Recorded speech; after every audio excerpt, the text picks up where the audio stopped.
আমি ছাত্রলীগ করতাম। ওনার চরণের ধুলো আমি পাই না। দীর্ঘ ১.৫ দশকের ফ্যাসিবাদী শাসনের অবসানের পর নির্বাচিত প্রতিনিধিদের নিয়ে এই মহান জাতীয় সংসদের যাত্রা শুরু হয়েছে।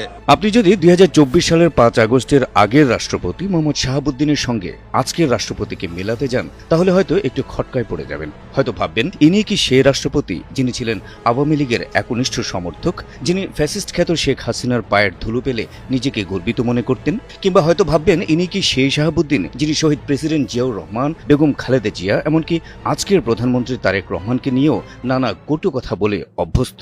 ২০০১ থেকে ২০০৬ সন পর্যন্ত বাংলাদেশ ৪ বার দুর্নীতিতে চ্যাম্পিয়ন হয়েছে। রাজনীতিতে শেষ কথা বলে কিছু নেই। বিশ্লেষকরা বলে থাকেন রাজনীতিতে এমন অনেক কিছুই ঘটে যা স্বাভাবিক নিয়মে হওয়ার কথা নয়। অনেকের মতে ত্রয়োদশ সংসদের প্রথম অধিবেশনে রাষ্ট্রপতি শাহাবুদ্দিন আহমেদের ভাষণ তেমনই একটি অস্বাভাবিক কিন্তু বাস্তব ঘটনা। তাই ১.৫ বছর আগেও যে দলটির প্রতি, যে দলের নেতৃত্বের প্রতি ছিল চরম আনুগত্য, আজ সেই দলকেই ফ্যাসিস্ট বলতেও দ্বিধা করেননি রাষ্ট্রপতি শাহাবুদ্দিন। আজীবন আওয়ামী লীগের চেতনা ধারণ করা রাষ্ট্রপতি শাহাবুদ্দিনের মুখে আজ শোনা গেছে আওয়ামী লীগের আমলে দেশকে দুর্নীতিতে চ্যাম্পিয়ন বানানোর কথাও।